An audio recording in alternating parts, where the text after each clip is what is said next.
안녕하세요. 저는 결혼이라는 지옥문을 열 뻔한 여자입니다. 제가 여기에 사연을 자주 듣는 편이어서 평소 결혼에 대한 생각이 정말 많았던 사람이에요. 여기 올라오는 사연들 중에 좋은 글도 많았지만 그만큼 안 좋은 글도 많아서 과연 결혼이라는 걸 꼭 해야 하는 걸까 싶은 생각을 정말 많이 했었어요. 저는 가정을 지킬 자신이 있었지만 저만 자신 있다고 해서 결혼 생활이 행복해지는 게 아니잖아요. 박수를 칠 때도 두 손이 마주쳐야 짝 하는 소리가 나는 것처럼 결혼도 한 사람의 노력이 아닌 두 사람이 서로한테 잘 맞춰줘야 순탄한 결혼 생활을 이어갈 수 있을 거라 생각해요. 지금부터 제가 하는 이야기를 들으시면 아마 여러분들도 제가 한 선택이 옳았다는 생각이 드실 거예요. 저도 한때는 사이좋은 부모님을 보고 자라서 다음에 좋아하는 사람이 생기게 된다면 결혼해서 아이 낳고 저희 부모님처럼 행복하게 살고 싶다는 생각이 컸어요. 저희 부모님은 기쁜 일이 있든 슬픈 일이 있든 모든 감정을 같이 나누셨고 좋은 게 생기면 항상 두 분이서 같이 하셨었어요. 그렇게 오래 붙어 있어 놓고 아직도 좋냐고 하면 배시시 웃으면서 좋다고 하시죠. 하지만 인생을 살아오다 보니 많은 것을 알게 됐고 제가 부모님처럼 살고 싶다고 해서 무조건 부모님처럼 살 수가 없다는 걸 깨닫게 되었어요. 그러다 보니 결혼에 대한 진지한 생각을 해보게 됐고 어쩌면 안 하는 게 더 나을 거라는 생각도 들었어요. 제가 심각하게 고민하고 있던 와중에 친구가 대뜸 남자 소개 안 받을 거냐고 묻는 거예요. 지솔아, 너 남자 소개 안 받을래? 진짜 괜찮은 오빠 한 명 있거든. 사업해서 돈도 잘 벌어. 그 오빠가 내 SNS 타고 네 계정 있는 사진 봤나 봐. 자기 스타일이라고 소개시켜달라고 난리던데? 친구야, 나는 지금 진지하게 결혼을 할지 말지에 대해 고민하고 있는데 남자 소개를 받으라고? 나는 소개 같은 거 안 받는단다. 다른 사람 알아보라고 전해줘. 야, 결혼은 혼자 하니? 남자친구가 있어야 결혼을 하든지 말든지 하지. 지금 남자친구도 없으면서 혼자서 무슨 고민을 한다는 거야? 내 말은 연애를 해서 결혼을 할지 아니면 아예 비혼주의로 살지 그 고민을 하고 있다고. 여튼 난 소개 안 받을 거라고 말했다. 우리 중에 아직 남자친구 없는 애 있잖아. 걔 소개해줘. 아니, 이 오빠가 너 소개시켜달라고 했다는데 무슨 다른 애를 소개해달래. 너 진짜 안 받아? 사업해서 돈 잘 번다니까. 놓치기엔 진짜 아까운데. 그렇게 아까우면 네가 가지든가요. 생각해보니까 너도 남자친구 없잖아. 그리고 나는 이렇게 어색하게 소개받는 것보다 자연스러운 만남을 좋아해. 저는 친구에게 자연스러운 만남을 좋아한다고 남자 소개해준다는 걸 거절했어요. 그리고 2달 뒤 친구는 자신의 생일 파티에 몰래 그 남자를 부른 거예요. 친구가 전화로 소개받을 건지만 물어봐서 저는 남자의 이름이나 얼굴 아무것도 모르는 상태였죠. 남자는 SNS에서 봤던 제 얼굴을 기억하고 있었고 우연히 그곳에서 만난 척 제게 말을 걸려고 저한테 살짝 물을 쏟고 미안하다면서 자연스럽게 말을 걸기 시작했어요. 너무 자연스러워서 저도 모르게 남자의 말에 다 답해주고 있더라고요. 지금 생각해보면 한두 번 해본 솜씨가 아닌 것 같아요. 그때 알았더라면 이런 황당한 일을 안 겪었을 텐데 말이에요. 사업하는 사람이라 그런지 말을 어찌나 잘하던지 그 남자의 말솜씨에 제가 넘어간 것 같아요. 어느새 정신 차려보니 제가 그 남자와 사귀고 있더라니까요. 사귀게 된 날 제 친구가 말하길 제가 자연스러운 만남 추구한다고 거절하니까 자연스럽게 만나게 친구 생일 파티에 자기 좀 소개시켜달라고 했었다더라고요. 솔직히 의도적으로 접근한 게 마음에 안 들어서 그때 정이 살짝 떨어질 뻔했는데 그래도 막상 만나보니 괜찮은 남자 같길래 계속 잘 만나고 있었어요. 아무래도 남자친구가 사업을 해서 그런지 말솜씨도 말솜씨인데 사람을 어떻게 해야 자기 입맛에 잘 다룰 수 있는지를 아는 것 같았어요. 제가 조금이라도 화날 조짐이 보이면 빈틈새로 잘 피해가더라니까요. 그렇게 저희는 1년 정도 만남을 계속 이어갔어요. 저희 부모님이 제가 남자친구를 만나고 있다는 걸 알게 되면 당장이라도 만나게 해달라고 조르기 뻔해서 괜히 피곤해질까봐 남자친구 있다는 사실을 알리지 않았어요. 하지만 저는 남자친구의 어머님을 몇 번 뵌 적이 있긴 해요. 남자친구가 이제껏 여자친구라고 소개시켜준 적이 없어서 처음 저를 보시곤 엄청 반가워하시더라고요. 이렇게까지 환대받을 거라는 걸 상상도 못했었는데 어머님께서 먼저 반가워하시니 저도 덩달아 기분이 좋아서 애교도 많이 부렸던 것 같아요. 그 뒤로 어머님께서는 저를 자주 집으로 불러들이셨어요. 남자친구 생일은 물론이고 어머님, 아버님 생신 때도 저를 불러주셨어요. 처음엔 생신 때도 저를 불러주실 만큼 이뻐해 주시는 것 같아서 은근 기분이 좋았어요. 그리고 상 차리는 거 도와달라고 할 때도 엄연히 제가 손님 입장이라 당황스럽긴 했지만 저를 이뻐해 주시니 저도 어머님, 아버님께 잘 보이고 싶어서 하라는 대로 다 했었죠. 그런데 정도가 점점 지나치기 시작하면서 저를 아예 며느리 대하듯 하시는 거예요. 어느샌가부터 저를 부르는 호칭도 제 이름에서 며느리, 우리 며느리로 바뀌어 있었죠. 어디서부터 잘못된 건지도 모르겠고 이미 되돌리기엔 늦은 것 같았어요. 게다가 자기네들 가족 행사에도 저를 부르셔서 며느리라고 소개하는데 이게 맞나 싶었어요. 그러다 보니 점점 남자친구네 가기가 부담스러워지기 시작하더라고요. 이미 그들의 친척들 사이에선 제가 며느리로 되어 있었고 언제 결혼한 거냐면서 묻기 시작했죠.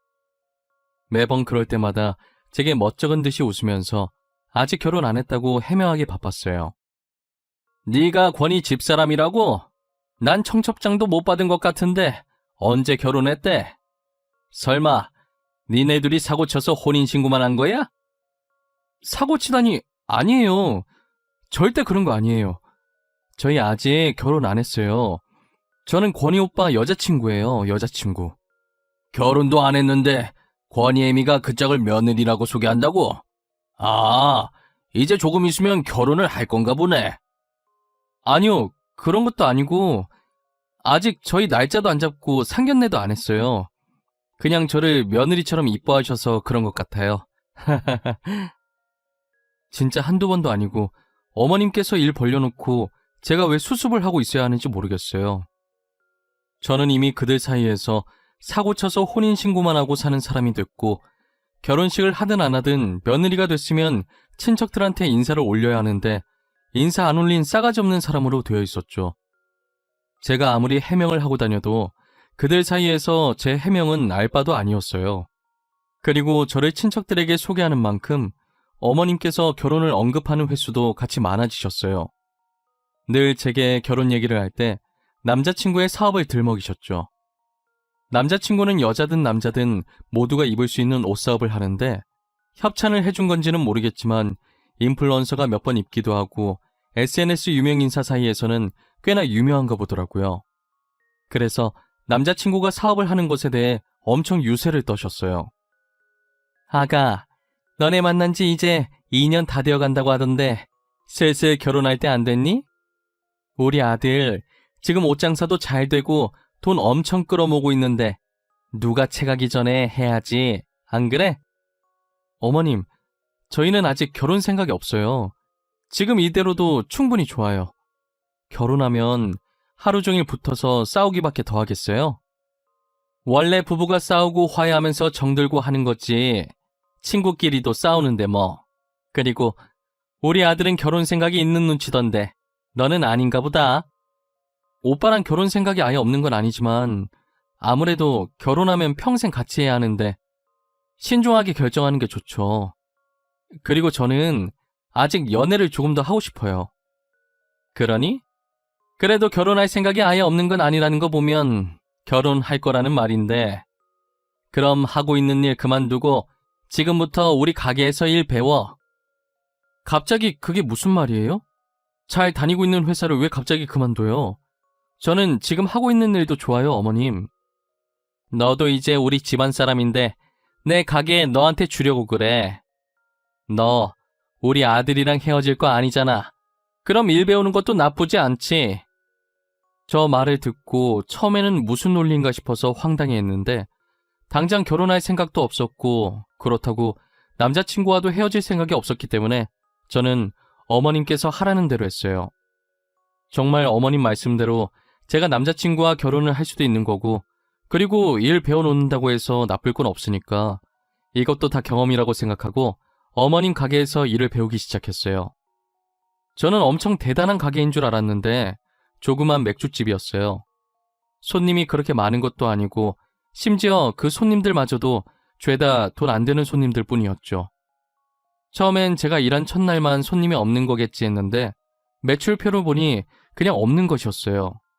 게다가 값싼 안주 하나에 맥주 하나 시키고 하루 종일 죽치면서 떠드는 손님들이 태반이었어요. 이런 사람들밖에 없는데 계속 가게를 운영할 수 있는지가 의문이었어요. 일을 배우다 보니 점차 어머님께서 저한테 가게를 맡기시고 본인은 친구랑 놀러 다니시더라고요. 점차 자신이 친구들과 놀러 다니고 싶어서 일부러 저를 여기에 붙잡아둔 것 같은 기분이 들었어요. 그리고 자기는 놀러 다닐 돈이 있으면서 저한테는 제대로 된 월급도 주시지 않으셨죠. 제 표정이 좋지 않다 싶으면 저를 살살 달래려고 남자친구와 결혼만 하면 이 가게와 이 가게에서 벌어들이는 돈이 다 제 거라는 듯이 말하고 넘기더라고요. 저는 콩깍지가 무서운 것이라는 걸 이때 알았어요. 제가 어머님 가게가 탐나서 계속 붙어있던 게 아니에요.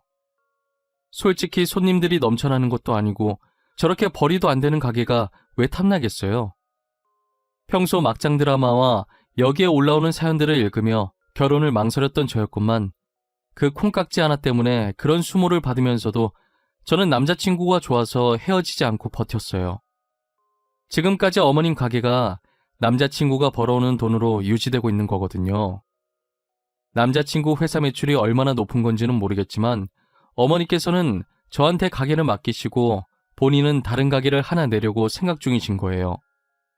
지금 있는 어머님 가게도 그닥 썩 잘 되는 건 아니었는데 거기에 또 가게를 낸다고 하니 이쯤 되니까 남자친구 회사 매출이 너무 궁금해지더라고요. 어머님, 혹시 권희 오빠 회사 매출이 어느 정도예요? 도대체 얼마나 돈을 잘 벌길래 가게를 또 낸다는 거예요? 아, 이건 가게가 작아서 얼마 안 해. 이 정도 가게 내줄 만큼은 벌지. 왜? 가게 턱턱 내주는 거 보니까 우리 아들과 결혼이 하고 싶어진 거야?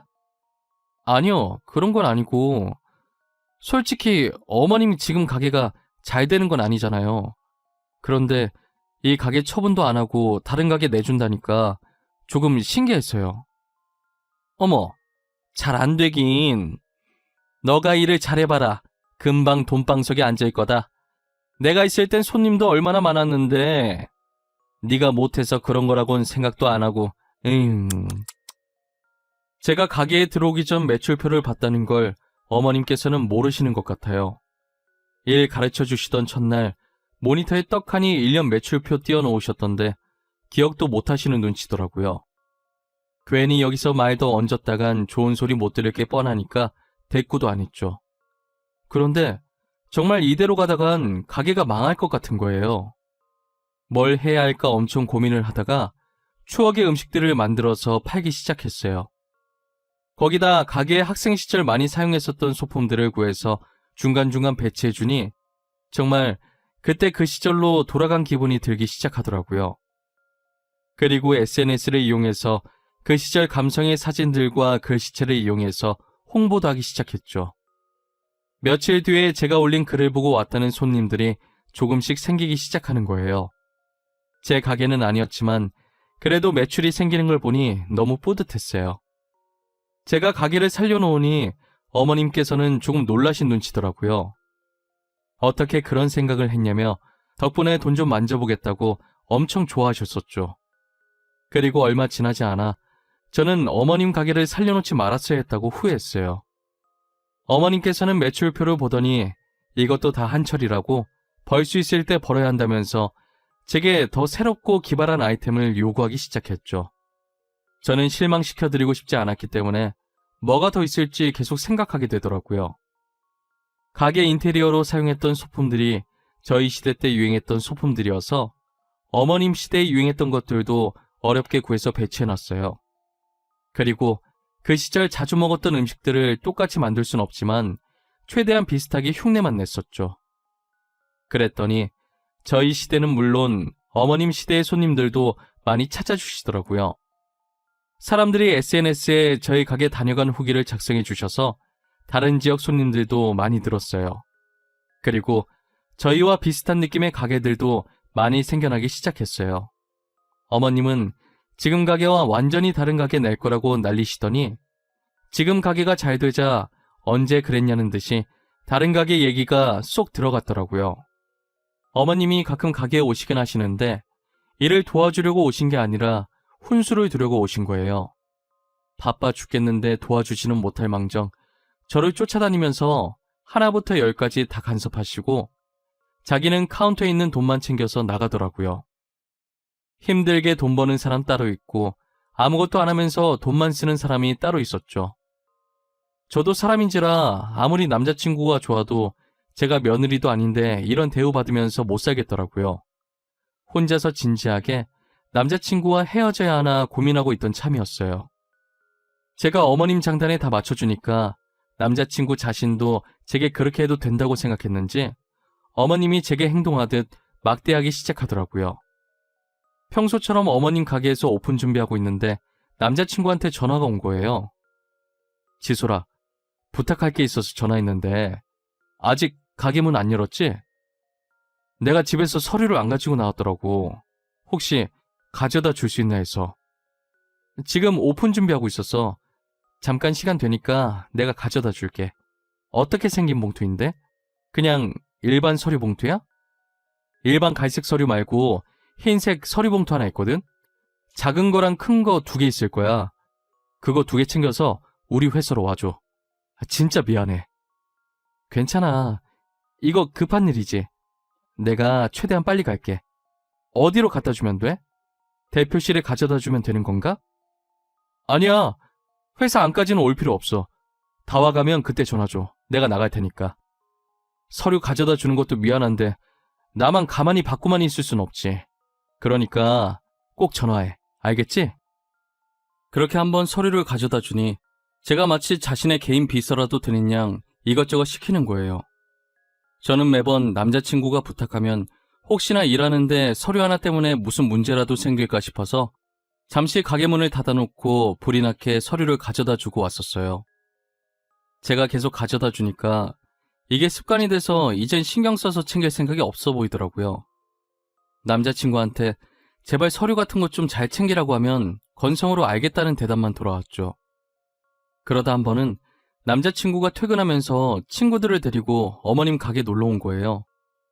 제가 하루 종일 가게에 박혀서 일하느라 옷에 음식도 살짝 튀고 꾀지지한 상태였거든요. 저는 지금 제 모습이 어떤지 생각도 안 쓰고 그저 반가운 마음에 다가갔는데 남자친구는 저를 보고도 살짝 시큰둥한 반응을 보이더라고요. 안 좋은 일이라도 있었나 싶어서 밑반찬을 가져다 주면서 물었어요. 오빠, 회사에서 무슨 일 있었어? 오늘따라 표정이 왜 이렇게 안 좋아? 혹시 계약하기로 했다는 거 잘 안 된 거야? 아무것도 아니야. 별일 없었어. 미안한데 나 물 좀 가져다 줄래? 메뉴는 천천히 골라도 되지. 메뉴판은 어디 있어? 내가 물 금방 가져다 줄게. 그리고 메뉴판은 여기 있어. 메뉴 정하면 벨 누르면 돼. 다른 거 더 필요한 건 없지? 남자친구가 목소리도 다운되어 있었는데 진짜 무슨 일 있는 건지 엄청 걱정되더라고요. 저는 다른 테이블에 호출이 있어서 갔는데 두 귀는 온통 남자친구 테이블 쪽에 집중되어 있었어요. 제가 그 테이블을 떠나자마자 남자친구의 친구가 저에 대해서 물었는데 남자친구는 어이없는 답변을 하더라고요. 코나, 저분 너랑 되게 친해 보인다. 원래 아는 사이야? 어머님 가게 자주 와서 친해진 건가? 아, 혹시 몇 년째 사귀고 있다는 여자친구? 에이, 설마. 저 사람 그냥 알바생이고 여기서 알바한 지 오래돼서 친해진 것뿐이야. 그리고 나 저런 스타일 안 좋아해, 임마. 네가 제일 잘하잖아, 내 성격. 하긴 너 깔끔한 거 좋아하지? 더러운 거 질색이라고 근처도 안 가잖아. 그래도 자기 엄마 가게 맡아주는 사람이라고 친하게 지내줬네. 이미지 하나는 더럽게 챙겨요. 더러워서 싫다고 티내서 우리 엄마한테 좋을 게 뭐 있냐? 갑자기 그만둔다고 하면 골치 아파. 야, 됐고 뭐 먹을지나 정해. 아까 정했어도 벌써 정했겠다. 친구한테 저를 그저 어머님 가게에서 일하고 있는 알바생으로 소개를 하더라고요. 기껏 자기 어머니 가게 살려줬더니 어떻게 저한테 이럴 수 있나 싶었어요. 지금껏 뭘 위해서 이렇게 음식까지 옷에 튀어가면서 열심히 했나 싶은 생각이 들더라고요. 누구는 음식 묻히고 더러운 게 좋아서 잘 다니던 회사도 그만두고 이러고 있냔 말이에요. 제가 그동안 남자친구의 성격을 잠깐 잊고 지냈던 것 같아요. 남자친구는 사업한다고 남들에게 보여진 자신의 이미지를 엄청 챙기는 사람이었거든요. 언제 어디서 아는 사람 만날지 모른다고 항상 제 옷차림을 단속했었어요. 그렇게 이미지 챙기는 사람이 여자친구가 이러고 있는 거 뻔히 알면서 여긴 왜 왔나 싶어요. 가게도 제 가게도 아닌데 어떻게 되든 알바도 아니고 당장 앞치마 벗고 나가고 싶은 심정이었어요. 그래도 다른 손님들은 죄가 없으니까 오늘까지만 하고 남자친구랑 헤어질 생각을 하고 있었죠. 남자친구가 메뉴를 정한다고 저를 부르는데 저기요 이러더라고요. 순간 욱해서 들고 있던 행주를 패대기 치고 남자친구가 있는 테이블로 갔어요. 아무렇지 않게 저를 철저히 알바생 취급을 하면서 주문하는데 제 손이 부들부들 떨렸죠. 오늘만 참자. 오늘만 참으면 이제 이 집안이랑은 끝이다 하고 있는 와중에 눈치 없는 남자친구의 친구가 또 제 얘기를 하기 시작하더라고요. 도대체 나이가 몇 살이길래 아직도 번번한 직장 없이 여기서 알바를 하냐면서 여기가 회사 다니는 것보다 시급 세서 붙어있는 거냐면서 비아냥거리는 거예요. 저는 솔직히 자신의 친구가 저를 웃음거리로 만들면 그만하라고 막아줄 줄 알았거든요. 그런데 남자친구는 막을 생각은커녕 웃으면서 친구 말에 맞받아치고 있더라고요. 저도 그 소리를 듣고 있으면서 슬슬 화가 머리끝까지 올라오기 시작했어요. 당사자 앞에서 저렇게 행동하는 건 그냥 저더러 대놓고 들으라고 하는 짓 아니겠어요?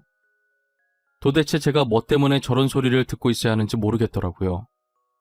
잘 다니고 있던 회사도 억지로 그만두게 만든 게 자기 어머니고 다 죽어가는 가게 맡겨놓고 나 몰라라 한 것도 자기 어머니인데 제가 뭘 그렇게 잘못했나요? 그저 남자친구를 좋아하는 마음에 잘 보이고 싶어서 시키는 대로 했고 가게도 살려놨는데 그게 그렇게 잘못한 건가 싶은 생각이 들었어요. 저는 도저히 못 참겠어서 냉장고에 있는 술을 꺼내서 남자친구 테이블로 갔어요. 그리고 술병을 까서 그대로 남자친구 머리 위에 부어버렸죠. 하나 가지고는 성에 안 차서 테이블에 있던 새 술을 또 까서 부었어요. 주변에서 다들 소리 지르고 휴대폰 들어서 찍고 있고 앞에 있던 남자친구의 친구는 놀라서 아무 말도 못하고 입을 벌린 채 떨어지고 있는 술만 쳐다봤어요. 너 지금 이게 뭐하는 짓이야? 미쳤어? 너 미쳤냐고? 그만해. 야, 너 그만 못해? 도대체 왜 이래? 요즘 술값 비싼 거 알지? 너한테 뿌리기도 아까운 술이야. 왜 그러냐고? 그걸 지금 몰라서 물어? 야, 김권. 넌 내가 그렇게 창피했니? 내가 네 여자친구인 게 창피해? 창피해. 너 이러고 있는 꼴 누구한테 소개하기 창피하다고. 그래서 알바생이라고 했다. 왜? 그러면 안 돼? 누구는 좋아서 이 일하니? 어머님께서 하라고 난리를 치시는 통에 회사 그만두고 한 거잖아. 어머님이 나 몰라라 한 가게 내가 살렸어. 더 이상은 못 참아. 결혼도 안 했는데 며느리 짓 하는 거 이제 지겨워. 야, 네가 좋아서 한 거 맞잖아. 왜 이제 와서 난리야? 엄마가 결혼하면 가게 너 준다고 하니까 가게 받으려고 신나서 한 거잖아. 내가 좋아서 한 거라고? 야, 가지고 있어봤자 빚만 쌓일 가게를 누가 감사하다고 넙죽받냐? 나는 너 하나만 보고 버텼어. 너 때문에 가게 살려보겠다고 아둥바둥거렸다고. 내가 언제 너보고 아둥바둥거리라고 했어? 아니잖아. 내 탓하지 마. 그리고 여기서 일하면서 월급도 받았을 거 아니야. 그럼 됐지, 안 그래? 월급? 너 말 잘했다. 내가 또 월급에 할 말이 많거든. 니네 엄마 맨날 나한테 가게 맡기고 가게에 있는 돈 다 가져가면서 나한테 월급 제대로 준 적 단 한 번도 없어. 그건 알고 있니? 저는 남자친구가 어떻게든 제 탓으로 넘기려고 하길래 이제껏 참아왔던 것들을 다 토해냈어요. 남자친구는 제가 한 말에 어떻게든 맞받아치려고 입을 쉬지 않고 놀리는 거예요. 어차피 CCTV 있어서 매일 내가 출근했다는 거 찍혀있을 것이고 통장에 찍힌 입금 내역 가져가서 월급 제대로 안 준 거 노동청에 고발해버릴 거라고 하니 입을 닫아버리더라고요. 남아있던 정도 다 떨어져서 이제 그만 만나자고 다시는 연락하지 말라고 했죠. 저는 더 이상 남자친구에게 미련이 없었기 때문에 어떻게 살든 관심이 없었어요. 사실 제가 SNS 계정이 있어도 특별한 날 아니면 활동을 잘 안 해서 몰랐었는데 남자친구한테 난리치던 날 누군가 영상을 올려서 어머님 가게가 난리였더라고요. 게다가 사람들끼리 말이 전해지면서 점점 사실이 아닌 이야기도 사실처럼 떠돌고 다니는 거예요. 물론 남자친구네가 나쁜 쪽으로 몰리고 있었던지라 제가 피해볼 건 없으니 잠자코 보고만 있었어요. 그냥 이대로 망해버렸으면 좋겠다는 생각도 했는데 얼마 지나지 않아 제 바람이 이루어지더라고요. 영상이 퍼질 대로 퍼져서 어머니 가게 이미지는 날이 갈수록 떨어지고 그만큼 매출도 바닥을 쳤어요. 며느리도 아니고 언제 헤어질지도 모르는 여자친구를 시댁살이 시켰다면서 다들 가게에 가지 않았죠. 사람들은 저런 집에 누가 시집가고 싶어 하겠냐면서 그만큼 버틴 제가 보살이라고 그동안 어떻게 참았냐고 자기들이었으면 진작에 헤어졌을 거라더군요. 저도 그런 반응들을 보고 그때를 돌이켜보니 이제껏 어떻게 버텨왔는지 모르겠어요. 어머님께 온갖 일을 당하면서도 남자친구가 좋아서 다 맞춰주며 살다가 남자친구한테 정이 떨어져서야 정신을 차리고 빠져나올 수 있었잖아요. 몸과 마음이 자유로워지니 연애 같은 건 하지 않겠다는 생각과 함께 혼자가 최고라는 걸 뼈저리게 느꼈죠. 저는 다시 회사에 다니고 싶어서 이곳저곳 열심히 이력서를 넣고 있었어요. 면접 보러 오라고 연락 온 곳이 있어서 나가려는 찰나에 아버지께서 서류를 놓고 왔다고 집에 가는 길에 잠시만 들려서 주고 가라는 거예요. 그래서 저는 서류를 챙기고 면접을 본 뒤 바로 아버지 회사로 향했어요. 회사에 도착해서 아버지께서 내려오길 기다리고 있었는데 로비 쪽이 시끄럽더라고요. 무슨 일인지는 모르겠지만 굉장히 급해 보였고 로비 직원에게 회장님을 만나게 해달라고 난리였죠. 그래서 소리나는 쪽을 무심결에 쳐다봤는데 되게 낯익은 뒤통수 하나가 보이는 거예요. 뒤통수뿐만 아니라 목소리도 전 남자친구와 흡사했어요. 가까이 가보려다가 직원들이 아버지께 인사하는 소리에 다시 몸을 아버지 쪽으로 틀었어요. 그랬더니 로비 앞에 있던 그 사람도 빠른 속도로 아버지께 달려갔죠. 제가 아버지 옆쪽으로 가서 조심스럽게 남자를 봤는데 전 남자친구가 맞는 거예요. 울다시피 아버지께 빌다가 저를 발견하고 의아한 듯 쳐다보더라고요. 회장님, 지금까지 저희 회사에 투자 잘해주셨잖아요. 갑자기 왜 투자금을 빼신 거예요? 네? 저희 회사 이러다 진짜 망해요. 제발 한 번만 도와주세요. 이지솔, 네가 여기 왜 있어? 설마 여기 취업했냐? 자네가 우리 지솔이를 어떻게 아는가? 지솔아, 너 김 대표랑 아는 사이니? 응, 잘 알지. 너무 잘 알아서 탈이지. 근데 이 사람 여기 왜 왔는데? 아빠가 저 회사에 투자해주기로 한 거 있었어? 아빠? 회장님이 니네 아버지라고? 야, 너 왜 말을 안 했어? 회장님이 너네 아버지인 거 알았으면 우리가 그렇게까지 안 했지. 이 회사 회장이 우리 아빠인 거 알았으면 뭐 어쩌려고 했는데? 일은 안 시켜도 니네 회사에 계속 투자해달라고 들들 볶았겠지. 안 그래? 내가 느끼기엔 두 사람이 썩 좋은 사이는 아니었나 보구나. 더 이상 김 대표랑 할 얘기 없으니 돌아가세요. 다시는 찾아오지 않았으면 좋겠습니다. 아버지께서는 눈치가 빠르신 분이라 저렇게만 말해도 단번에 알아차리시고 전 남자친구에게 확실히 선을 그으셨어요. 그리고 살려달라고 소리 지르는 전 남자친구를 뒤로하고 저를 데리고 회장실로 향했어요. 저한테 무슨 일이 있었던 건지 자세하게 말해보라고 하시더라고요. 저는 토시 하나 빠뜨리지 않고 그간 있었던 일에 대해 아버지께 말씀드렸어요. 제 말을 들은 아버지는 그 사건의 주인공이 저였냐면서 왜 이제껏 말하지 않았냐고 저를 다그치셨죠. 저는 어차피 지난 일이니까 이것도 좋은 경험이었다 생각하며 살고 있다고 했어요. 아버지께서는 다시 전 남자친구 회사에 투자하지 않겠다고 하시더라고요. 아무래도 딸이 그렇게 당했는데 투자해주고 싶은 마음이 사라지셨겠죠. 아버지 뜻이 그렇다는데 제가 굳이 말릴 필요는 없어서 알겠다고 했어요. 전 남자친구는 그 뒤로 계속 저한테 연락을 하더라고요. 그날 이후로 어머니 가게는 망했고 자기 신상도 다 털려서 매출이 바닥을 친다고 다들 아무도 투자를 안 해주려고 하는데 아버지까지 등 돌리면 진짜 회사 망한다면서요. 아버지께서 SNS를 안 하시니 그 사건을 제일 마지막에 아셨다고 하더라고요. 그래서 투자금을 안 빼고 있다가 뒤늦게 뺐더니 저렇게 회사까지 찾아온 거예요. 저는 전 남자친구 어머니를 노동청에 고발 안 한 걸 다행이라고 생각하라고 지금 염치도 없이 뻔뻔하게 나한테 뭘 부탁하는 거냐고 답하고 차단해버렸어요. 결국엔 전 남자친구는 투자자를 못 구해서 회사가 부도 처리됐죠. 그렇게 자기들 잘난 맛에 살더니 그대로 부메랑처럼 돌아와서 길거리에 나앉게 생겼네요. 정말 우연이라도 다시는 그 집안 식구들이랑 마주치는 일이 없었으면 좋겠어요. 진작에 인연을 끊었어야 하는데 뭐가 그렇게 좋아서 미련하게 버텼는지 모르겠어요. 여러분들도 저 같은 상황이 생긴다면 미련 가지지 말고 과감하게 끊어내셨으면 좋겠습니다. 지금까지 제 사연 들어주셔서 감사하고 항상 행복한 일만 가득하시길 바랄게요.